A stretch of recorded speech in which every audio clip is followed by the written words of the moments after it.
Nagpuri class में आपका स्वागत है। हमरे मन का देख रही हमरे मन का एक पढ़ रही कि नागपुरी भाषा का विकास कैसे हुए रहे, नागपुरी भाषा का उद्भव कैसे हुए रहे।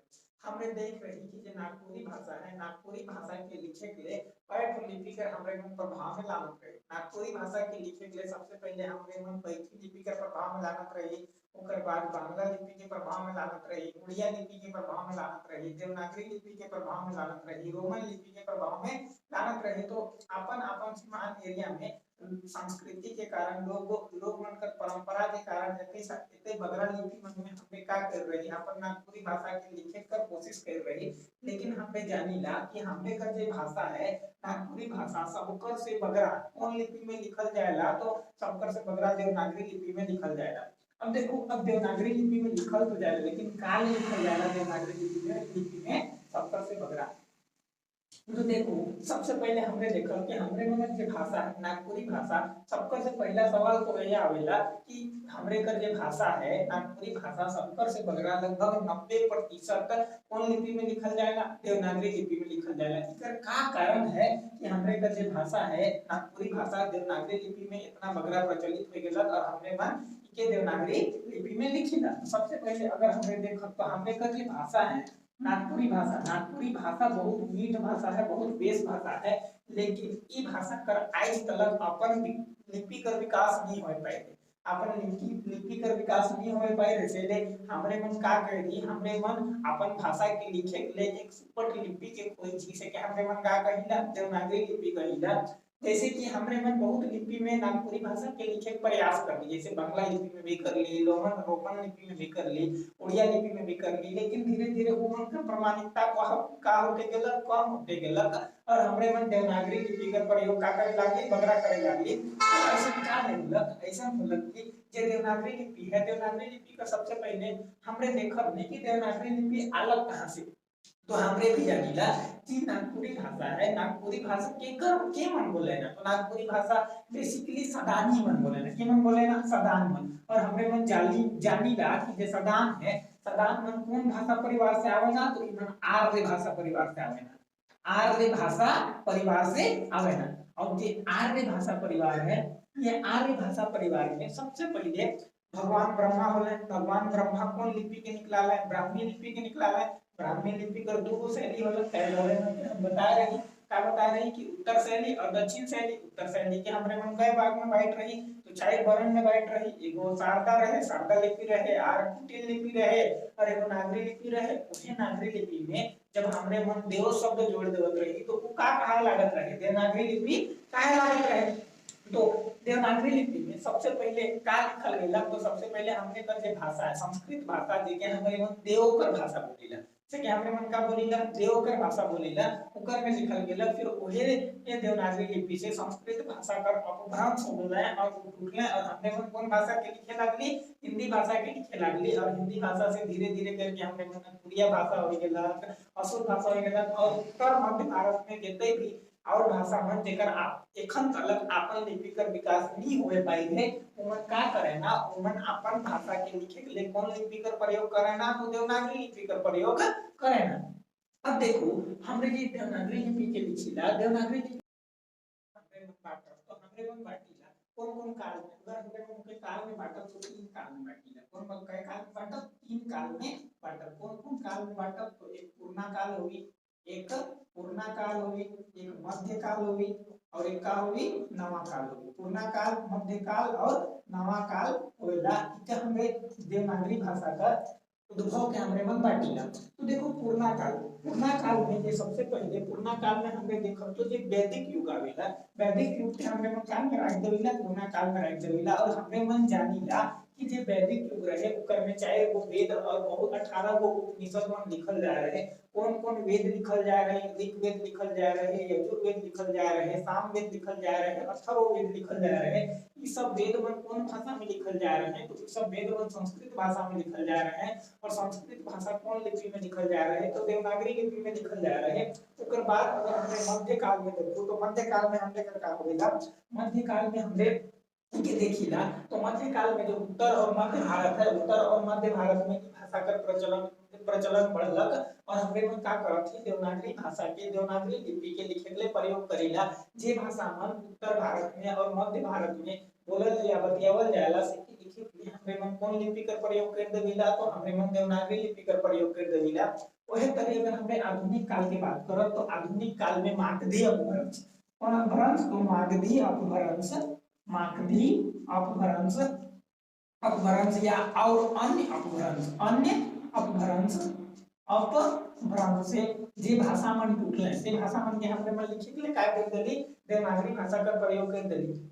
एकर सुपट कहे बात तो ई है कि जे उत्तर भारत और मध्य भारत में जितना भी भाषा होले से भाषा जे अपन लिपि कर एखन तलक विकास करे नहीं पाए है से मन अपन भाषा के लिखे के लिए एक तरीका खोजले, एक सुपट तरीका खोजले के हमरे मन का कहिला के हमरे मन देवनागरी लिपि से लिख देविला, से ले देवनागरी लिपि का प्रचलन बढ़ गेला। तो झारखंड में भी कई तो भाषा है जेके देवनागरी लिपि में लिखल जाएला, जैसे हमरे देखत हमरे नागपुरी भाषा के देवनागरी लिपि में लिखल जाएला, किसान भाषा के लिखल जाएला, मालतो भाषा के लिखल जाएला, असुर भाषा के लिखल जाएला और बिरजिया भाषा के लिखल जाएला।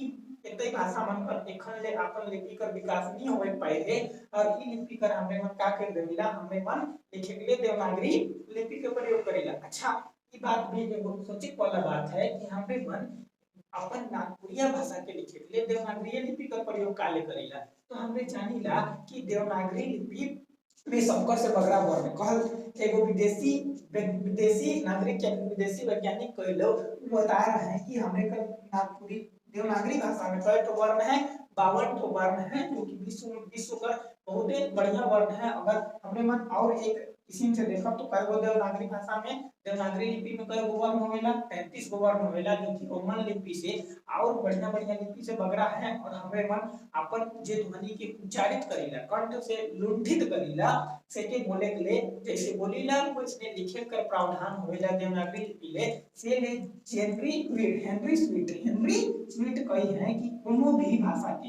भाषा के सुपर तरीका से लिख सकीला, हमरे कौन लिपि में देवनागरी लिपि में लिख सकीला। से ले हमरे मन का कर देविला कि हमरे नागपुरिया भाषा है, नागपुरिया भाषा के हमरे मन कहां लिख देविला, देवनागरी भाषा में देवनागरी लिपि में लिख देविला। और का कारण हुआ ना, तो और का कारण में हमरे देखो कि देवनागरी भाषा के लिखे लिए तो हमरे का पहला सामाजिक कारण होवेला, सामाजिक कारण होवेला, सामाजिक कारण के कारण भी हमरे मन अपन नागपुरी भाषा के कहां लिख देविला, देवनागरी लिपि में। दूसरा वेला सांस्कृतिक कारण होवेला, सांस्कृतिक कारण होवेला, सांस्कृतिक के बाद हमरे मन का राजनीतिक कारण होवेला, राजनीतिक कारण होवेला, राजनीतिक कारण होवेला, धार्मिक कारण होवेला और धार्मिक कारण होवेला, फिर धार्मिक कारण सरकार का मान्यता होवेला, सरकार का मान्यता होवेला। तो इस सब का कारण भी हमरे मन का कर देविला, हमरे मन कर देविला कि अपने कर जे नागपुरी भाषा है से के हमरे देवनागरी लिपि में लिखे प्रयास करेला। तो सामाजिक कारण का होला, सामाजिक कारण ही होवेला कि हमरे का जे समाज है, परंपरा है, हमरे सदानी है कि सदानी में जाना ना कि आर्य भाषा परिवार कर के और आर्य भाषा में पुराना काल से जे संस्कृत में वेद मन लिखल जा रहे हैं, जैसे कि रामचरितमानस हो गेलक, महाभारत हो गेलक, तो ई मन संस्कृत भाषा में लिखल जा रहे हैं। और जो कौन लिपि में लिखल जा रहे हैं, देवनागरी लिपि में लिखल जा रहा है। तो हमरे मन सीखते सीखते देवनागरी लिपि के का कर लेली, सीख लेली। इसी तरह अगर हमरे मन सांस्कृतिक कारण की बात करब तो जे पूजा पाठ होवेला, पूजा अर्चना होवेला, आरती मन होवेला, से मन भी संस्कृत कर श्लोक मन में, गद्य मन में लिखल जात रहे, से ले ओकर से विकास होई के भी हमरे मन का कर देली, ओके देवनागरी लिपि में प्रयास कर देली। राजनीतिक कारण कर अगर बात करब तो यहाँ का जे राजा महाराजा मन होले, जैसे कि पुराना काल का राजा महाराजा मन राजपूत वंश हो गेलक, नागवंशी वंश हो गेलक, सेरो वंश हो गेलक,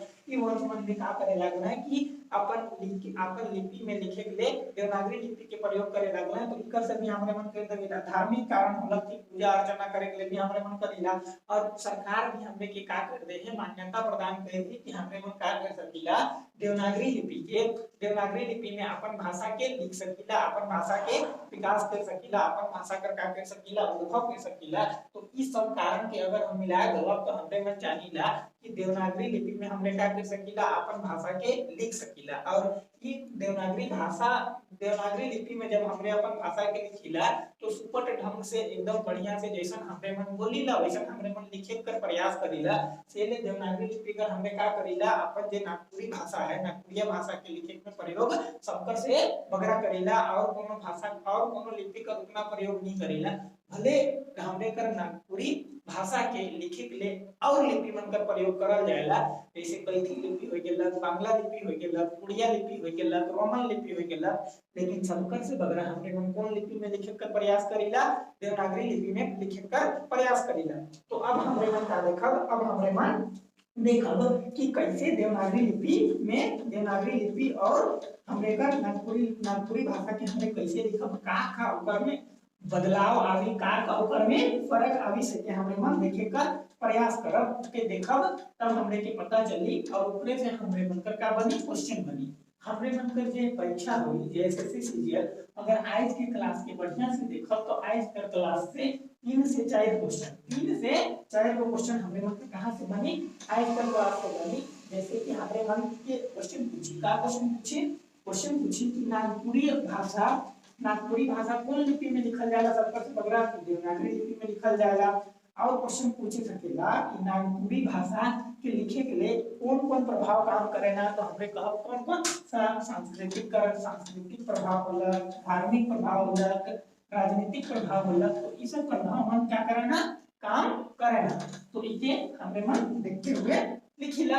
तो हमरे मन जो भाषा है ये भाषा के लिखे के लिए अब हमरे मन का करब सबसे पहले की देखो कि देवनागरी लिपि में वर्णमाला जो होवेला वो वर्णमाला कैसन है वर्णमाला के हमरे देखब ओकर बाद हमरे मन आगे बात करब। तो देखो देवनागरी लिपि का जो वर्णमाला है ओकर में स्वर वर्ण होवेना और व्यंजन वर्ण होवेना का होवेना स्वर वर्ण होवेना और व्यंजन वर्ण होवेना। ओकर बाद वर्णमाला के हमरे मन दो वर्ग में बांटीला। देखो हमरे का वर्णमाला के दो वर्ग में बांटीला। पहला तो हमरे का होवेना स्वर वर्ण होवेना और दूसरा क्या होवेना व्यंजन वर्ण होवेना। स्वर वर्ण होवेना और व्यंजन वर्ण होवेना। अब देखो इस स्वर वर्ण के भी हमरे मन 3 भाग में बांट देवेला। कौन भाग में बांट देवेला तो स्वर वर्ण का पहला रूप होवेला हर्षो स्वर। पहला रूप का होवेला हर्षो स्वर। अब देखो ये हर्षो स्वर में का आवेला तो हर्षो स्वर में हमरे मन का आवेला ई उ हर्षो स्वर में आवेला। वही तरी अगर हमरे मन देखब तो दीर्घ स्वर में का आवेला दीर्घ स्वर होवेला और दीर्घ स्वर में का आवेला दीर्घ स्वर में हमरे मन का आवेला आ ई उ और ए आ ई उ और ओ हमरे का कहां आवेला तो हर्षो स्वर में आवेला। इमन हमरे का हर्षो स्वर में आवेला। ओकर बाद अगर हमरे मात्रा का बात करब मात्रा कर तो कौन मात्रा आवेला तो मात्रा में आकार का मात्रा बड़ी का मात्रा छोटी का मात्रा हुर्सू का मात्रा दुर्घु का मात्रा। ठीक है तो इस सब मात्रा हमरे मन का देखे के लिए मिलेला। और अगर हमने देखब तो अ का मात्रा ए का मात्रा तो इस सब मात्रा हमरे के देखे के लिए मिलेला कहां स्वर वर्ण में। लेकिन कुछ अपवाद भी है अपवाद है। इतना कर तो हमरे मन का करीला नागपुरिया भाषा में भी प्रयोग करीला हर्षो स्वर में अ ई उ दीर्घ स्वर में आ ई उ ओ मात्रा में आकार बड़ी ई छोटी ई हुर्सू दुर्घु ए और अ। लेकिन कुछ हमरे के अपवाद देखे के मिलेला देखे हमरे नागपुरिया में प्रयोग नहीं करेला। का हमरे का अपवाद है तो हमरे कर अपवाद में अगर हमरे देखब तो ए अ और वी के हमरे प्रयोग नहीं करेला। हमरे ए का प्रयोग नहीं करेला हमरे अ का प्रयोग नहीं करेला हमरे अ का प्रयोग नहीं करेला और हमरे री का प्रयोग नहीं करेला। ई ए के जगह में हमरे का लिख देविला ऐ लिख देविला।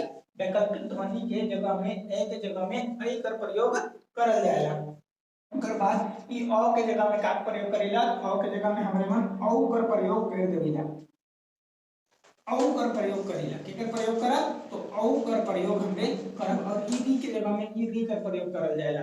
जैसे रौरे मन देखब हमरे के जैसे लिखे है तो हमरे जैसे की का लिख देविला जैसे की का लिखिला ऐसे करके जैसे लिख देविला हमरे ई कर प्रयोग करेला। ठीक नहीं अगर हमरे मन के औरत लिखे है तो हमरे मन औरत ऐसे लिख के का लिख देविला औरत लिख देविला औरत औरत लिख देवेला। अगर हमरे मन के ऋषि लिखे थे तो हमरे मन ऋषि इसे नहीं लिख के का लिख देवेला, ऋषि लिख देवेला, ऋषि लिख देवेला। तो ई तीन हो जे अपवाद है सेकर हमरे मन का करेला प्रयोग नहीं करेला, एकर प्रयोग नहीं करेला, औकर प्रयोग नहीं करेला और री कर प्रयोग नहीं करेला। और ठीक एक जगह में एकर प्रयोग करेला, ओ के जगह में औकर और री के जगह में री का प्रयोग करेला, ठीक नहीं। तो अब हमरे मन देखो ठीक है व्यंजन वर्ण के बारे में देखो। व्यंजन वर्ण में देखे से पहले एक चीज यहाँ और विशेष है कि जे हमरे को हर्षो स्वर है, हर्षो स्वर में एकर बहुत अधिक हमरे मन प्रयोग करेला, जेकर से हमरे कर का आवेला अपनी हिति का व्यवहार होवेला, का आवेला अपनी हिति का व्यवहार होवेला, अपनी हिति का व्यवहार होवेला। मतलब कि हमरे मन संस्कृति कर झलक इधर से देखे के लिए मिलेला। हमरे मन के स्वर वर्ण के रूप में प्रयोग करते हैं, वर्ण के रूप में दो व्यंजन वर्ण के बीच में इनका प्रयोग करेला। जैसे कि हमरे की अगर चाय लिखे, जैसे कि हमरे के अगर चाय लिखे तो हमरे का लिखब, हमरे चाय लिखिला। अगर हमरे के आज लिखे तो हमरे आज के का लिखब, आई लिखब। अगर हमरे कल लिखे तो कल के हमरे का लिखिला, काई लिखिला। कल के का लिखिला, काई लिखिला। जैसे रात लिखे तो रात में लिख के हमरे मन का लिखब, रात लिखब, रात लिखब। हमरे के अगर पीपल लिखे तो हमरे के रात लिखिला। तो ई तरी हमरे मन का करेला कि दो व्यंजन वर्ण के बीच में एगो ई कर प्रयोग होवत है। क्या हमरे मन कहिला अपनी हिति कर व्यवहार, का कह देविला अपनी हिति कर व्यवहार। अब देखो ई के अपनी हिति कर व्यवहार होला, इकर से ही हमरे मन के का पता चलत है, हमरे मन के पता चलत है कि हमरे मन के सभ्यता और संस्कृति के पहचान होत है। जैसे हमरे अपन भाषा कर मतलब कि ठेठ ननपुरियापन इकरे से हमरे के आवत है। जैसे कि हमरे चार आदमी जा रहे, हमरे चार आदमी का कर जा रही, हमरे चार आदमी जा रहे, ठीक नहीं। तो चलो अब हमरे के तो स्वर वर्ण है, अब हमरे केकर वर्ण के बारे में बात करब, व्यंजन वर्ण के बारे में बात करब। सॉरी फॉर डिस्टरबेंस, एक इंपॉर्टेंट कॉल आ गई थी जिसके कारण थोड़ा सा डिस्टरबेंस हुआ। तो हम लोग क्या देख लिए, हम लोग देख रहे थे नागपुरी भाषा, मतलब कि हमरे में देख रहे, सॉरी मैं हिंदी बोलने लग जा रहा हूँ क्योंकि बार-बार मैं हिंदी में पढ़ा के आदी हो चुका हूँ, तो जिसके कारण थोड़ा सा डिस्टरबेंस हो जाता है, तो माइंड काम नहीं कर पाता है, सही से एडजस्ट नहीं हो पाता है। तो हम लोग हमरे में देखती, हमरे में क्या देखती, नागपुरी भाषा देखती। और ये नागपुरी भाषा में हमरे मन नागपुरी का वर्णमाला में स्वर वर्ण के बारे में देख लेली। स्वर्ण वर्ण में हमरे मन का करीला, हमरे मन अपवाद है, तीन गो चीज है, ए है, औ है और वी है। ए में ऐ कर, ए के जगह में ऐ लिख देविला, ओ के जगह में औ लिख देविला, री के जगह में री के। जैसे ऐ कर जैसे मैं हमने जैसे नहीं लिख के का लिख देविला, जैसे औरत ने लिख के का लिख देविला औरत, और ऋषि ने लिख के का लिख देविला ऋषि। तो इस तरह हमरे मन प्रयोग करेला। और सबसे बगड़ा अगर यहाँ से क्वेश्चन पूछी तो का क्वेश्चन पूछी कि हमरे कर अपनी हिति कर व्यवहार कौन स्वर वर्ण का कारण होएला, तो ई जे स्वर वर्ण है सेकर कारण होएला। हमरे कर सभ्यता और संस्कृति यहाँ से देखे के मिलेला। जैसे हमरे चार के चार लिख देविला, आज के आज लिख देविला, काल के काल लिख देविला और रात के रात लिख देविला, ए तरी। अब हमरे मन के देखो व्यंजन वर्ण के बारे में देखो, व्यंजन वर्ण में का का होएला और का का नखी से के हमरे मन के देखे का प्रयास करब। ई वर्णमाला अगर हमरे हम सही से देख ले तो ई वर्णमाला से 2 से 3 क्वेश्चन बनी। अगर स्वर वर्ण कर ही अगर हमरे बात करब तो स्वर वर्ण से ही खाली हमरे का क्वेश्चन बनी, तो 2 से 3 गो क्वेश्चन स्वर वर्ण से बनी। कैसे बनी कि क्वेश्चन पूछी कि कौन ऐसा स्वर वर्ण के जेकर से हमरे पर अपनी हिति का व्यवहार होएला। तो हमरे जानी थी कि कौन वर्ण के ई हमके, जैसे कि चार, आज, काल, तो इस सब का हमने वो क्या तमिला प्रयोग कर देगा। ओकर बाद अगर हमने अगला कर बात करब तो अगला क्वेश्चन का पूछ सकेला, अगला क्वेश्चन पूछ सकेला कि कौन स्वर वर्ण का नागपुरी भाषा में प्रयोग नहीं करल जाला। तो 3 गो स्वर वर्ण का 3 गो मात्रा का प्रयोग नहीं करेला और ओकर जगह में हमरे मन वैकल्पिक ध्वनि का प्रयोग करे लागिला। ठीक है, तो कौन-कौन का प्रयोग नहीं करेला, हमरे मन कमेंट सेक्शन में जरूर बताओ कि हमरे मन कौन-कौन भाषा का प्रयोग नहीं करेला। कि हमरे मन अगर क्लास करती तो क्लास में हमरे मन की उपस्थित रहना जरूरी है और वीडियो के ध्यान से देखना जरूरी है। जब हम ध्यान से देखब और ध्यान से पढ़ब तबे जाकर हम सीखे पारब, नहीं तो नहीं सीखे पारब। नागपुरी भाषा बहुत आसान भाषा है, हिंदी भाषा से एकदम मिलत-जुलत भाषा है, लेकिन जे तनी-मनी अंतर होएला, तनी-मनी अंतर के हमरे मन के देखे पड़ेला। चलो तो हमरे मन का देखब अब व्यंजन वर्ण के बारे में देखब। व्यंजन वर्ण के बारे में देखो। देखो व्यंजन वर्ण कहाँ से शुरू होएला, तो क से शुरू होएला। क ख ग घ अंगा। ओकर बाद का होगा च छ ज झ य च छ ज झ य। ओकर बाद ट ठ ड ढ और न ट ठ ड ढ न। ओकर बाद त थ द ध न। ओकर बाद का होगा प फ प फ ग घ म। ओकर बाद का होगा य र ल व य र ल व ह। ओकर बाद का होगा तालब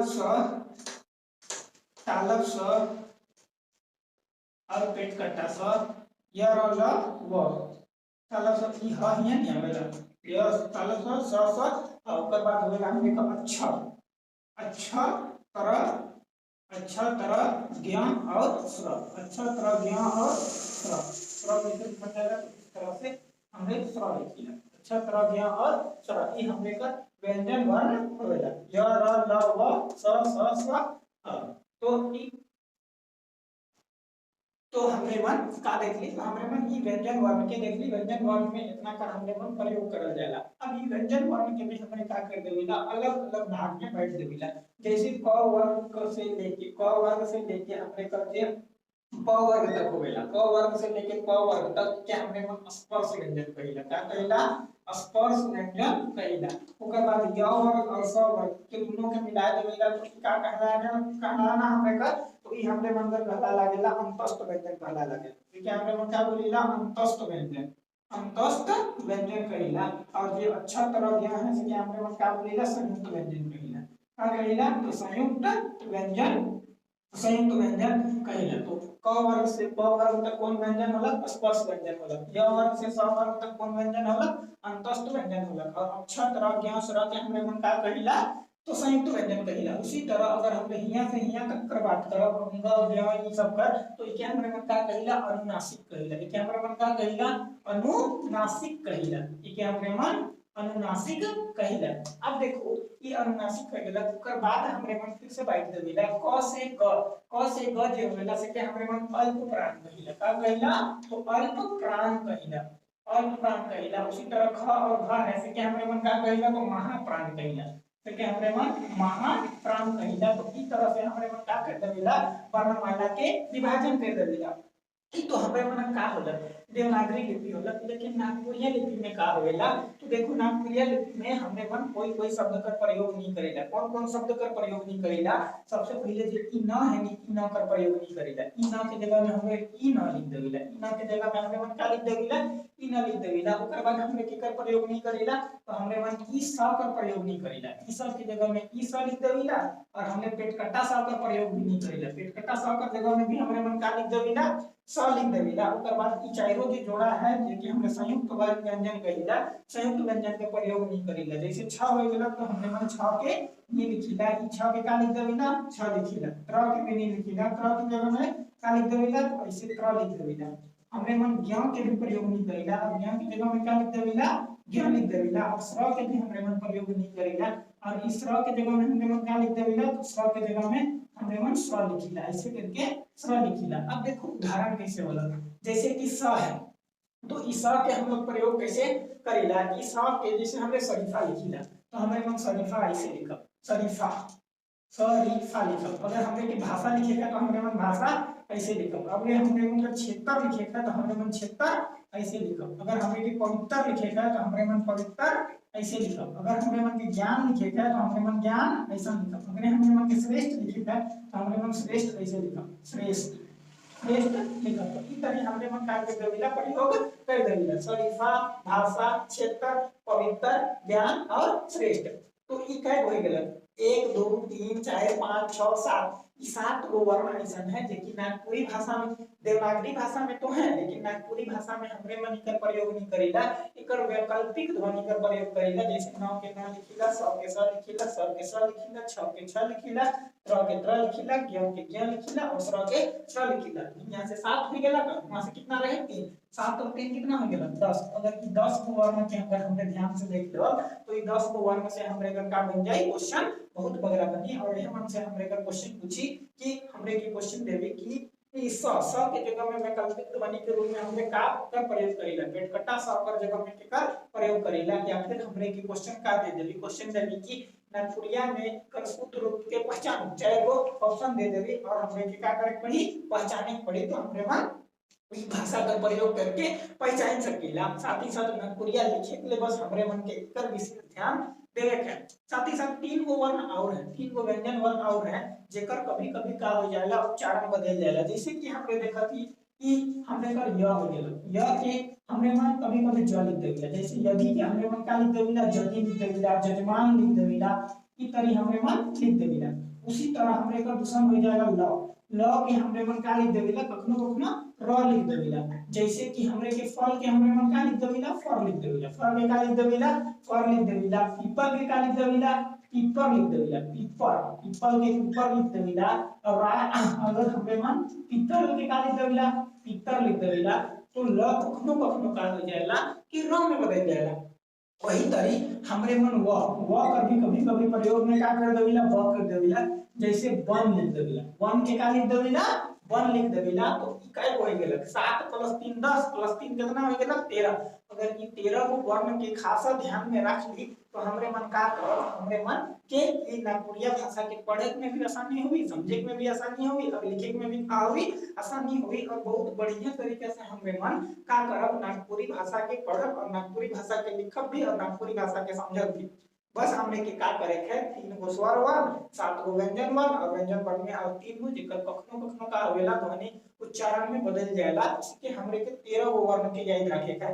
बाकी सेम के कर रखे है, देवनागरी लिपि रखे है जैसे हमरे हिंदी में पढ़ीला ओए करे नागपुरी में पढ़े है। बस का करे है कि 13 गो वर्ण के हमरे के का करे है याद रखे है। हमरे के दिमाग में फोटो छाप लेवे है कि कौन दिन 13 गो वर्ण है, कि 13 गो वर्ण के हमरे मन का करब प्रयोग के तनी मनी चेंज करीला। बाकी जैसन हिंदी है वैसने का हमरे का नागपुरी है। हम आशा करत थी कि हमरे मन के ई क्लास बहुत बेस लाइक होगी। अगर ई क्लास बेस लाइक होगी तो रवरे मन हमार चैनल के का करू सब्सक्राइब करू और हम और जते भी दोस्त मन होबे दोस्त मन के वीडियो के शेयर करू। और आपके अगर पीडीएफ चाहिए तो कल हम बताई एगो नंबर में रवरे का करब व्हाट्सएप कर दो तो रवके इकर पीडीएफ मिल जाए। और पीडीएफ से रवरे मन नोट बनाते चलो और नोट बनाए के नागपुरी पढ़ब तो नागपुरी पढ़ले बहुत आसान लगी, बहुत आसान भाषा है नागपुरी। जोहार।